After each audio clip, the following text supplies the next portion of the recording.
The wind tasted like gunpowder and ghosts. Jedediah Kane stood on the canyon floor, his boots planted in the dust, the world narrowed down to a single point, the man across from him, Silas Mercer. Blood trickled from Jed's temple, but he didn't feel it. The sun beat down, but he didn't feel that either. All he felt was the weight of the Colt in his hand and the 10 years of hate in his heart. Mercer's lips peeled back in a grin, a predator's smile. His fingers twitched over the grip of his own revolver, itching for the final dance. All this trouble, Kane. Mercer's voice was smooth as snake oil. Just to die in the dirt. Jed's grip tightened. He exhaled, slow and steady. The rocks, the sky, the searing ache in his throat, it all faded away. There was only the outlaw, the gun, and the moment that had been a decade in the making. The silence stretched thin, ready to snap. A heartbeat, a flash of light, a gunshot splitting the air. Jed gasped awake, his heart hammering against his ribs like a trapped bird. The cool night air was a shock against his sweat-drenched face. His campfire crackled nearby, its flickering light casting long, dancing shadows against the rock formations around him. His fingers were curled tight, digging into the rough earth. A lone coyote called out in the distance, its cry echoing in the vast, empty quiet. It was just a dream. He ran a hand over his face, the phantom sting of blood still on his temple. But it wasn't just a dream, was it? It felt more like a memory of something that hadn't happened yet. A warning whispered on the wind. It had been 10 years. 10 long years since his world had been reduced to ash and smoke by that same man, Silas Mercer. 10 years since he'd watched his father die. His father had been a good man, an honest trader who believed a man's word was his bond. But out here, in the wild frontier, honesty was a currency that spent fast and bought you little more than a shallow grave. Jed was just a boy of 15 when he saw it happen.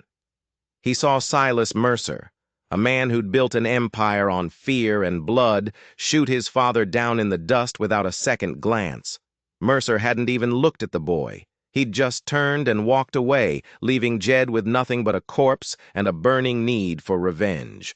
What could a boy do against a killer with a dozen men at his back? He did the only thing he could. He ran, and he swore on his father's grave that one day he would come back, and he would be ready. For 10 years, that promise fueled him. He tracked Mercer's shadow across the plains of Kansas, through the mountains of Wyoming, and into every dust-choked town where the only law was the speed of your draw. He learned to shoot, to fight, to survive in a world that didn't want him to. He learned to read the land and the men who walked on it. Every town held a new story, a new whisper of Mercer's cruelty, another body left in his wake. Jed wasn't the only one hunting the man, not by a long shot, but he was the only one still breathing. Revenge, he learned, wasn't just about rage. It was a patient game. A snake doesn't strike until it's sure of the kill.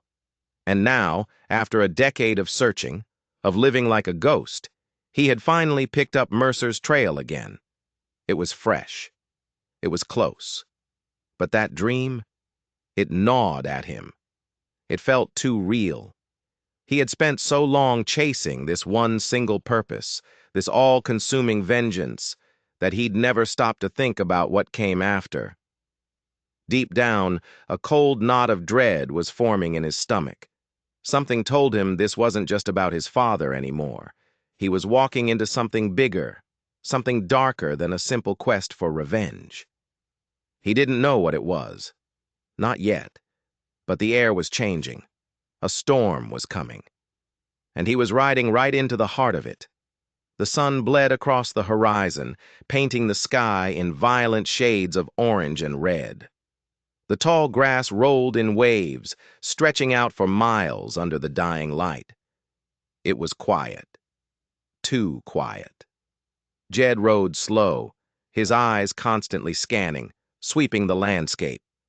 He'd learned a long time ago that the land has a voice if you know how to listen, and right now, it was screaming a warning. The silence shattered. A single gunshot ripped through the evening air. Jed's horse whinnied and jerked, its ears swiveling toward a low ridge up ahead. A moment later, a figure burst over the crest, running hard.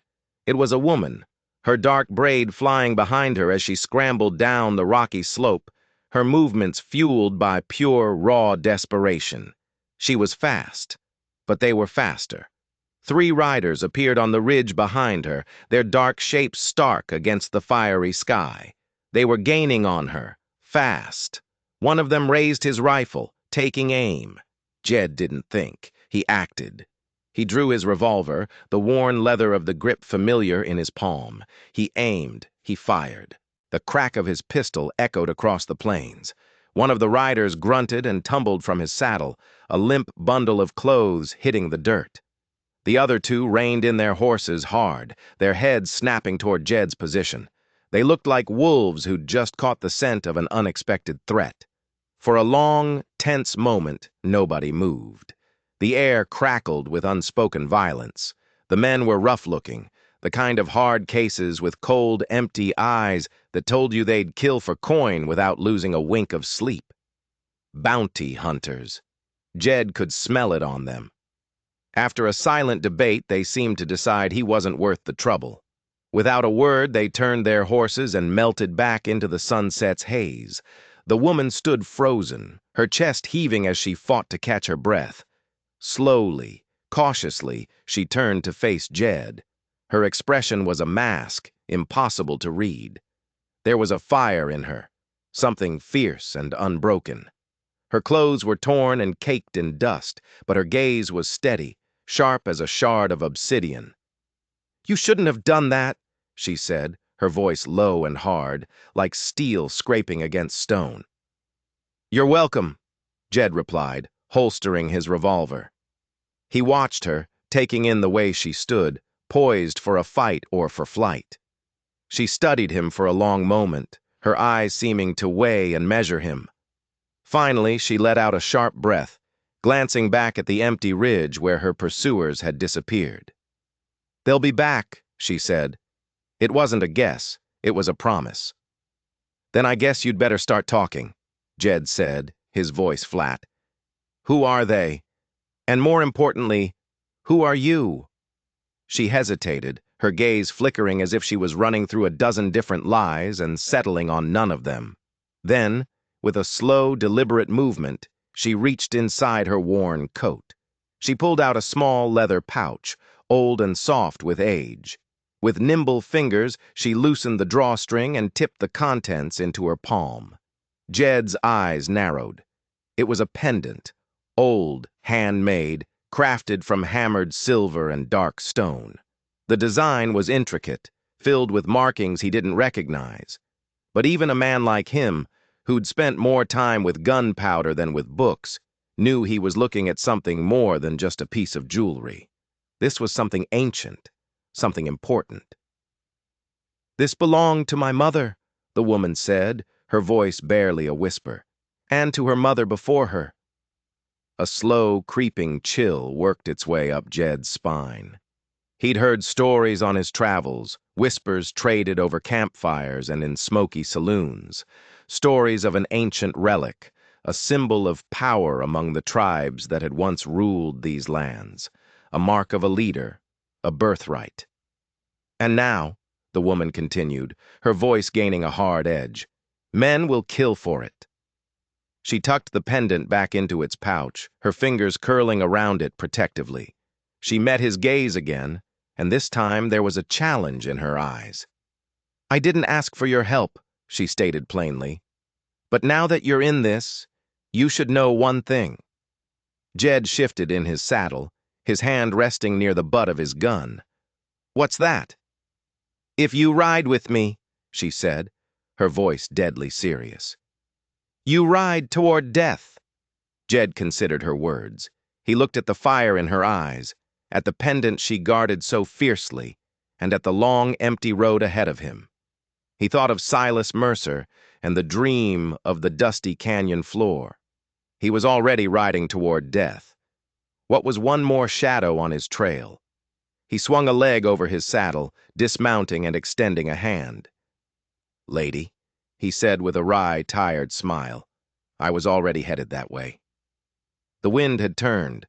It carried a new scent now, something sharp and dangerous that Jed didn't like one bit. He and the woman, she'd told him her name was Naia, rode in a tense silence. The vast open plains stretched for miles around them, the grass swaying like a golden ocean under the deepening twilight. The day's heat had bled away, leaving a crisp chill in the air. But the quiet was a lie. Jed knew it in his bones. The land could be its most deadly right before a storm. "You recognize those men?" he finally asked, his voice low, not wanting it to carry. Naia kept her gaze fixed on the horizon, her hand never straying far from the leather pouch tied at her waist. "They were hired," she said, her tone clipped. "Not from my people, not from yours. The kind that only follow gold." Jed grunted. Bounty hunters, just as he'd thought. "And Silas Mercer?" he asked, watching her face closely for any reaction. "He after you, too?" She didn't answer right away. She just stared ahead, her jaw tight. That hesitation was all the answer he needed. Jed didn't curse out loud, but he felt it simmering in his gut. 10 years. 10 years hunting one man, and now he'd stumbled headfirst into the middle of Mercer's business without even trying. It was like the devil himself was weaving their fates together. "That pendant," Jed said after a long beat of silence. "What is it, really?" Naia's hand tightened on the pouch, her knuckles showing white. She still didn't look at him when she spoke. "It's proof." "Proof of what?" "That my people have a claim," she said, her voice laced with a defiant anger. "A claim to this land, a claim Mercer doesn't want them to have." He didn't push any further. He'd learned that truth was like water from a deep well. Try to draw it up too fast and all you get is mud. But now he had something he hadn't had before. A new piece of the puzzle. Mercer had a weakness, and weakness in Jed's world was leverage. They rode on, following the serpentine path of a shallow river. The land began to slope upward, forming a natural ridge that overlooked the valley below. It was a good place to make camp, defensible, with a clear view of their back trail. "We'll stay here tonight," Jed announced, pulling on his reins. "The ridge will give us cover." Naia dismounted without a word, her movements efficient and practiced. She was already gathering dried brush for a fire. Dusk out on the plains wasn't just a time of beauty. It was a time of danger. The things that lurked in the dark were far bolder than the things that walked in the light. Jed had a bad feeling that the night wasn't going to be a quiet one. He could feel eyes on them, a prickling sensation on the back of his neck that told him they hadn't lost their pursuers. They'd just been allowed to think they had. The night fell like a black shroud. The small fire they'd built flickered between them, a tiny island of light in an ocean of darkness. It threw their shadows up against the canyon wall, making them look like giants. Above, the sky was a vast, endless expanse of black velvet, peppered with the cold, distant light of a million stars. "How long you been running?" Jed asked, breaking the silence. Naia looked up from the fire, the orange light dancing in her dark eyes. There was no surprise on her face, just a kind of weary amusement. "How long you been chasing ghosts?" she countered. Jed allowed himself a small, humorless smirk. "Fair enough." But before he could say anything else, a sound cut through the night. A sharp snap, the unmistakable sound of a dry twig breaking under a heavy boot. In an instant, Jed's hand was on his gun. His body moved on pure instinct, his senses screaming, his eyes straining to pierce the darkness beyond the fire's glow. "We're not alone," he murmured, his voice a low growl. Naia's hand went to the hilt of the knife sheathed at her waist. She didn't have to ask who it was. She already knew. They hadn't escaped at all. They'd been herded. Then a voice drifted out of the darkness. It was low, steady, and dripping with a cold, mocking amusement. Now, the voice drawled. Ain't no need for all that, Kane. Jed's blood turned to ice. He knew that voice better than his own. Mercer, he muttered, the name like a curse on his tongue. The fire crackled, spitting embers into the darkness. Jed's grip on his revolver was so tight his knuckles were white. He stepped forward, away from the light, his eyes locked on the silhouette that was slowly taking shape at the edge of the firelight. Silas Mercer. He looked just the same. Arrogant. Untouchable. He stood there at ease, one hand resting casually on his belt buckle, the other hovering near the gun at his hip.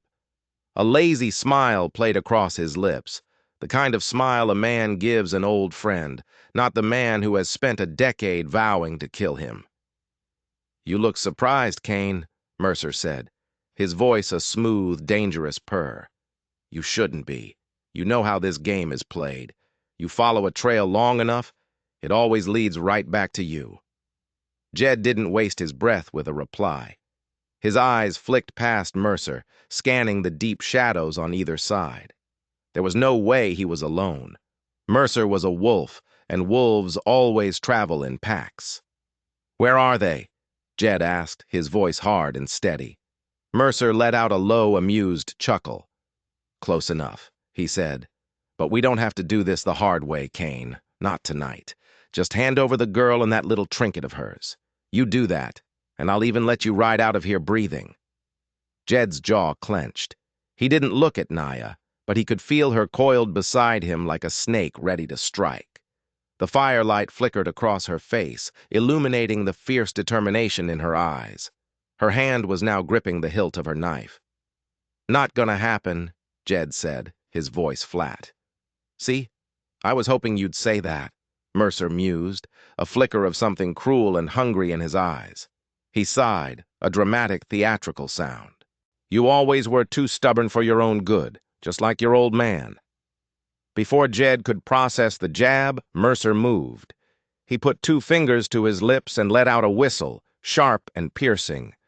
The sound echoed through the canyon, and a split second later, the darkness erupted in a cacophony of gunfire.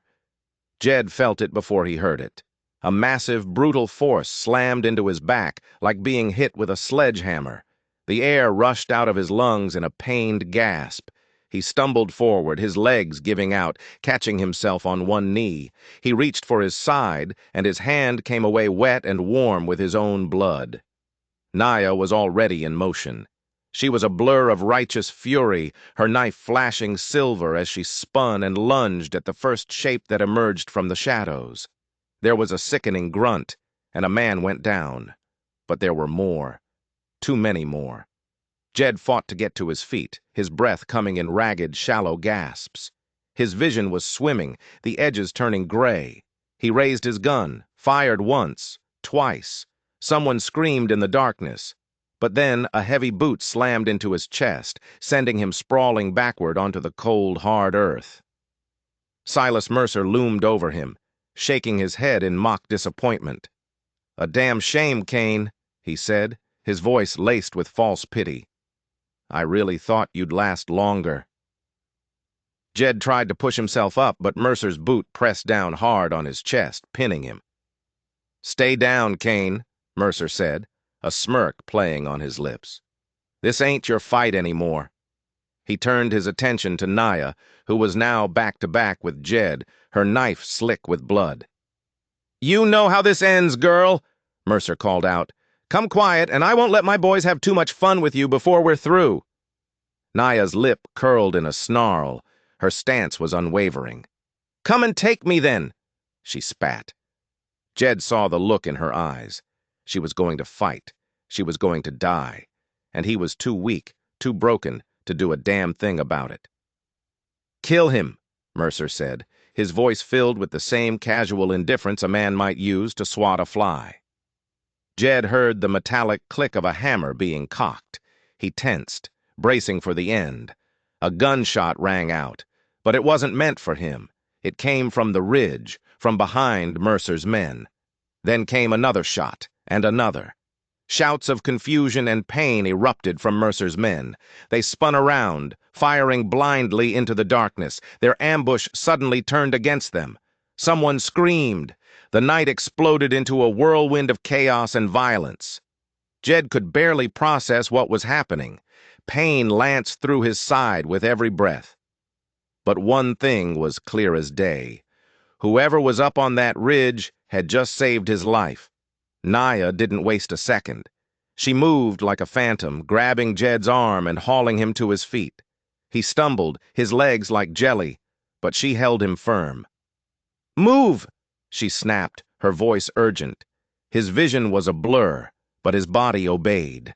They bolted, scrambling away from the firelight and melting into the deep shadows of the canyon while Mercer's men were still caught in the crossfire.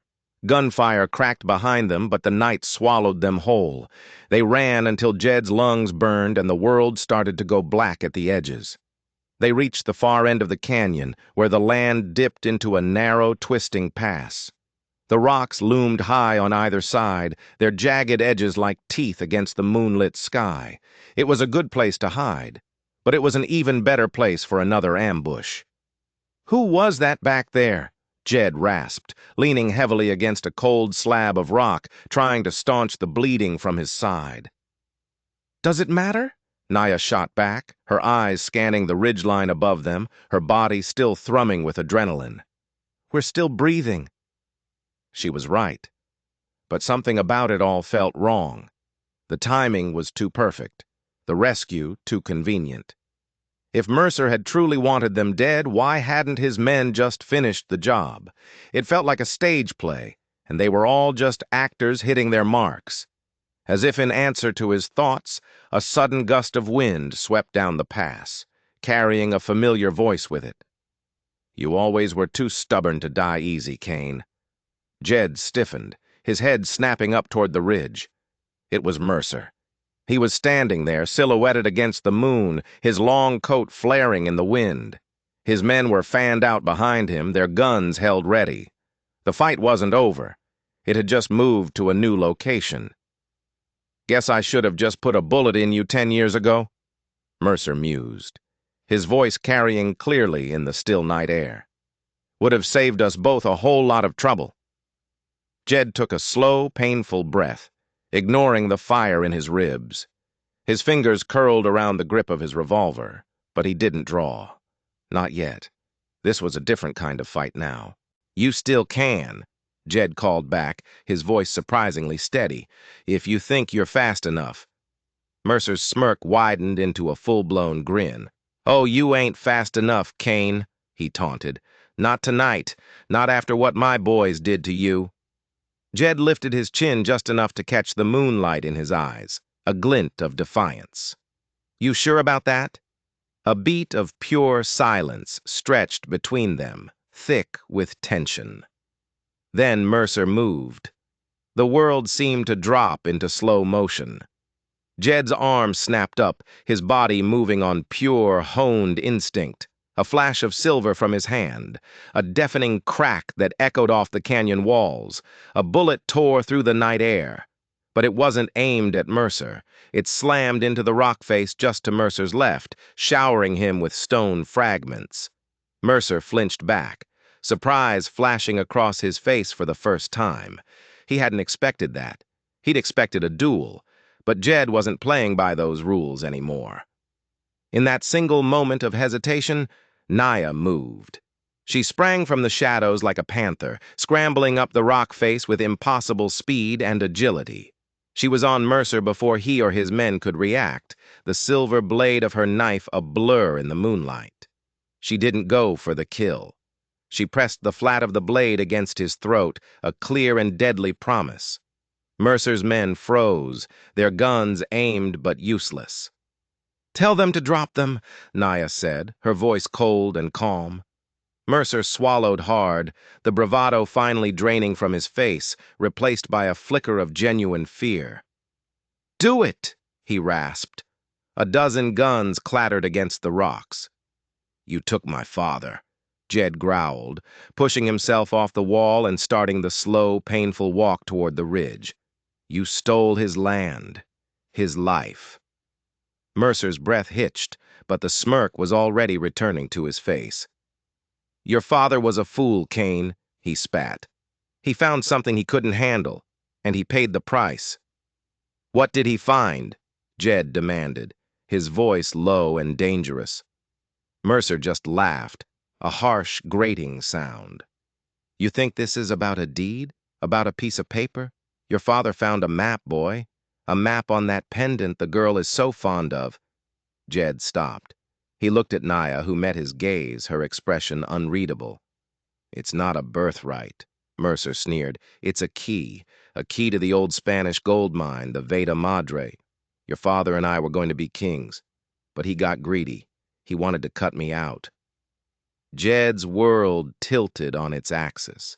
The story he'd built his entire life around, the righteous quest for vengeance, was starting to crumble. "You're lying," he said, but the words sounded hollow even to his own ears. "Am I?" Mercer said, his eyes glinting. "Why do you think I let you live so long, Kane? Why do you think I let you follow me? I needed you. The markings on that key, they fade with time. Only the blood of your father's line can make them clear again." A cold dread washed over Jed. The dream, the blood on his temple. It wasn't a premonition of his death. It was the key. Mercer needed his blood to activate the map on the pendant. He hadn't been hunting Mercer for 10 years. Mercer had been leading him on a leash. He was a tool, a means to an end. "You see, Kane," Mercer said, his voice dropping to a conspiratorial whisper. "This was never about your father. It was always about your blood." Before the words had even finished leaving Mercer's mouth, a new voice cut through the night, sharp and authoritative. "That's enough, Silas." Everyone froze. A new figure emerged from the shadows on the far side of the ridge. He was an older man, dressed in a tailored city suit that looked absurdly out of place in the rugged canyon. He held a small, silver-plated derringer, and it was pointed directly at Mercer's head. Behind him, more men appeared, their rifles leveled. These weren't Mercer's rough-and-tumble thugs. These men were disciplined, professional. They moved with a chilling efficiency. "Sheriff Thompson?" Jed breathed, his mind reeling. He recognized the man from a wanted poster in the last town he'd passed through. A lawman. "Not quite," the man said with a thin smile.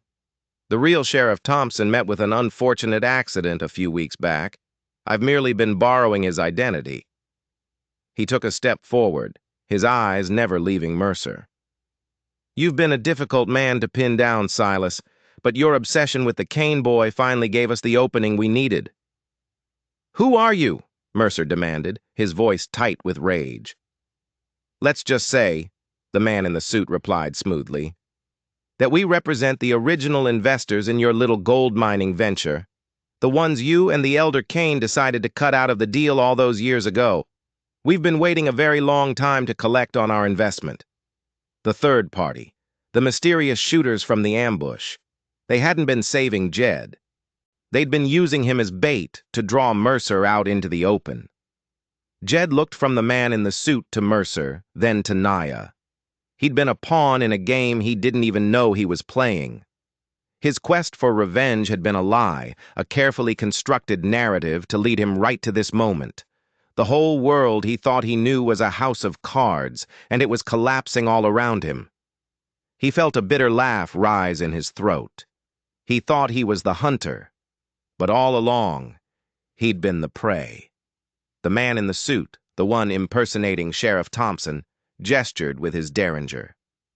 "The pendant, girl. Hand it over. Now." Naia's grip on her knife didn't waver. The blade was still pressed against Mercer's throat. "This belongs to my people," she said, her voice a low, fierce growl. The man chuckled, a dry, humorless sound. "Your people are long dead. That sacred relic is a key to a fortune in gold, nothing more. A fortune that belongs to my employers. Now be a good girl and hand it over before this gets unpleasant." The canyon was silent except for the whisper of the wind. A three-way standoff. Mercer's men were disarmed. Jed was wounded and caught in the middle, and Naia held the key to everything, with a knife at the throat of the man who started it all.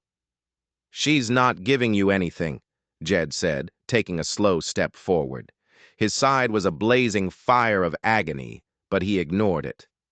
"This has gone on long enough." "Stay out of this, Kane," the false sheriff warned, his gaze flicking to Jed. "Your part in this is over. You've served your purpose."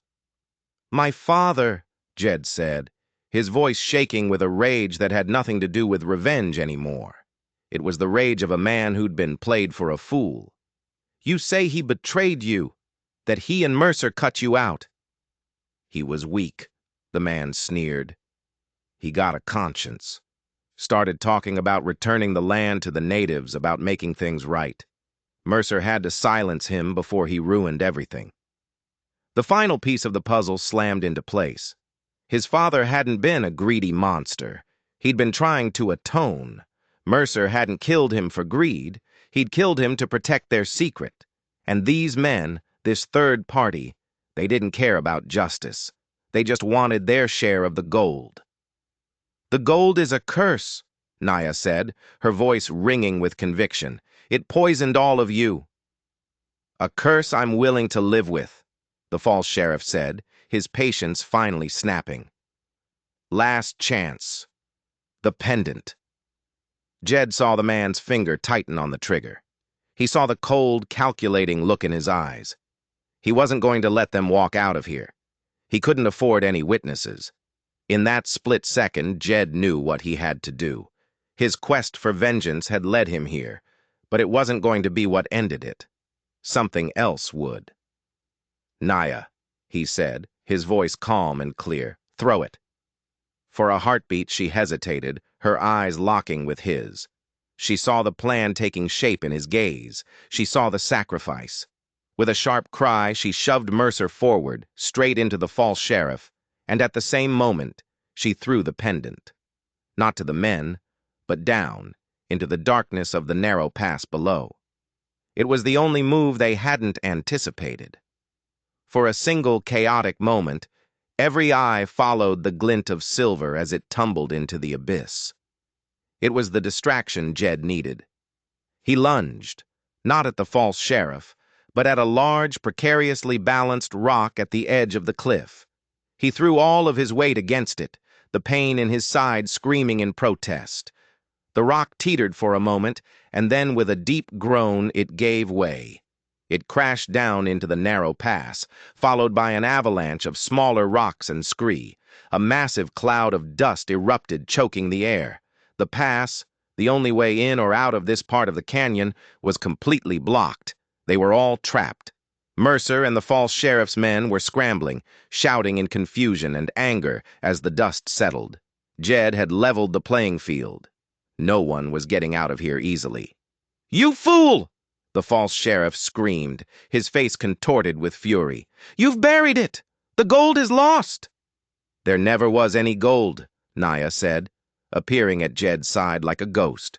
She was holding a new object in her hand, something she'd pulled from a hidden pocket.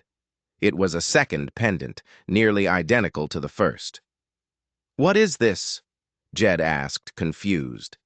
"The pendant I threw was a decoy," she explained quickly. "My mother made two. This one is the real key." She looked at him, her eyes shining with a fierce intelligence. "And Mercer was wrong. It isn't a map to a gold mine." "Then what is it?" he pressed. "It's a map to the heart of the mountain," she said, her voice filled with a strange reverence. "To the hidden spring, the source of all the water in this valley. That is the true treasure of this land. That is my people's birthright. And that's what Mercer and his partners were really after. Control the water. And you control everything." Jed stared at her, then at the chaos below. It was never about gold. It was about life itself. Land. Water. The future. His personal vendetta seemed so small, so insignificant now.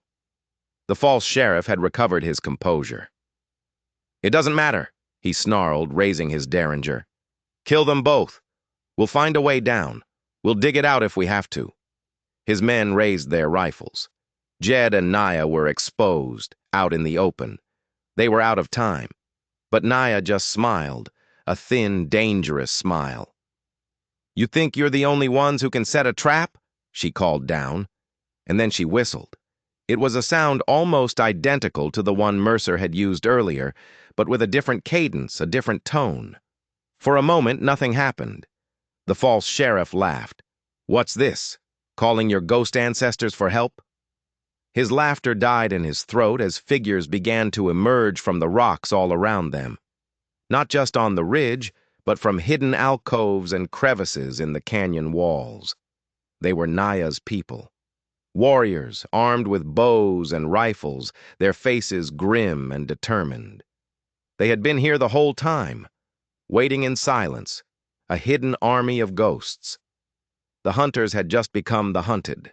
The false sheriff and Mercer's men were surrounded, caught in a perfect, inescapable trap.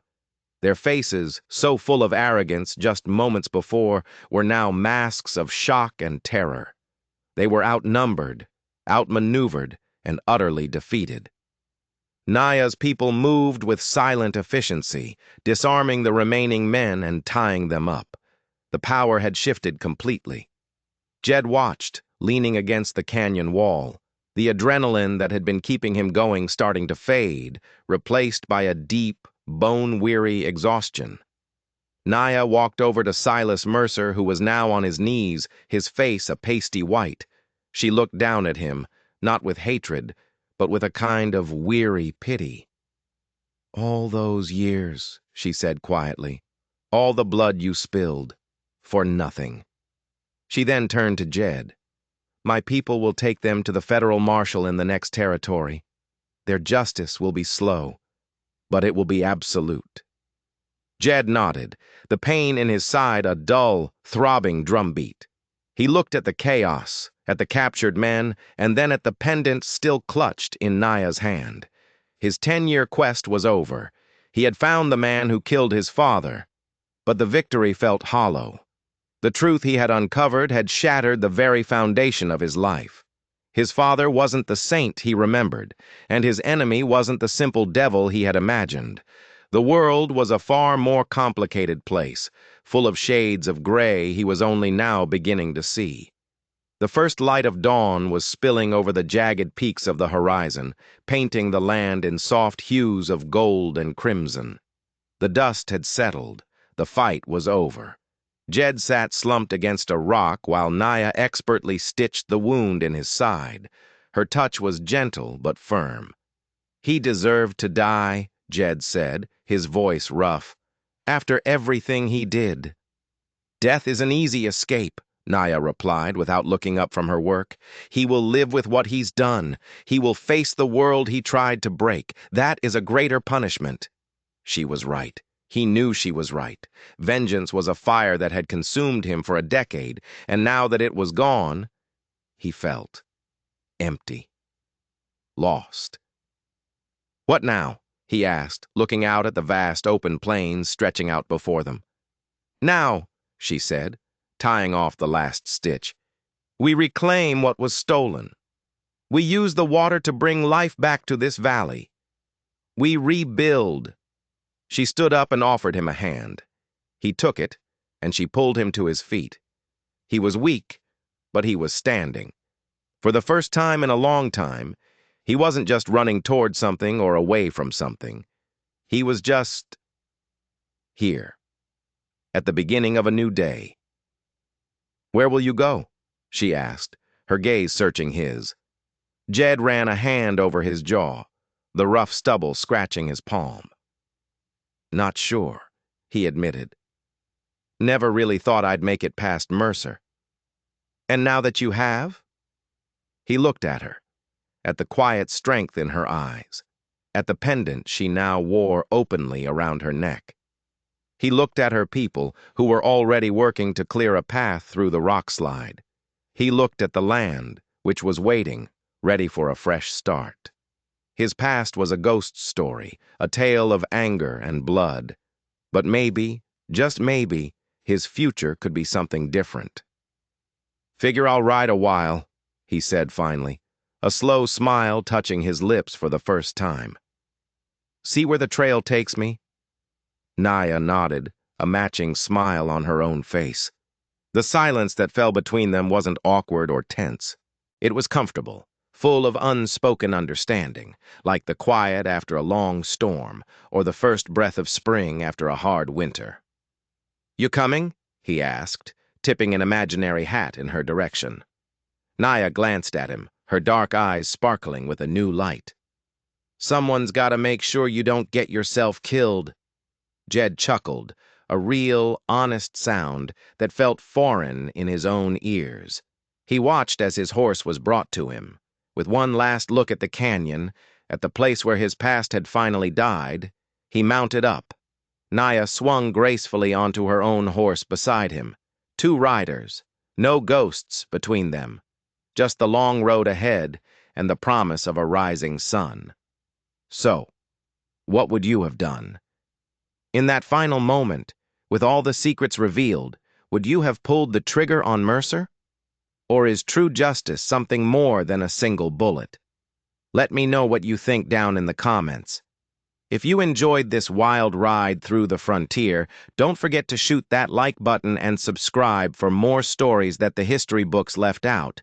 And if you want to hear another tale about a forgotten legend of the Old West, you're going to want to check out my next video. You won't believe what they found buried under the town of Redemption.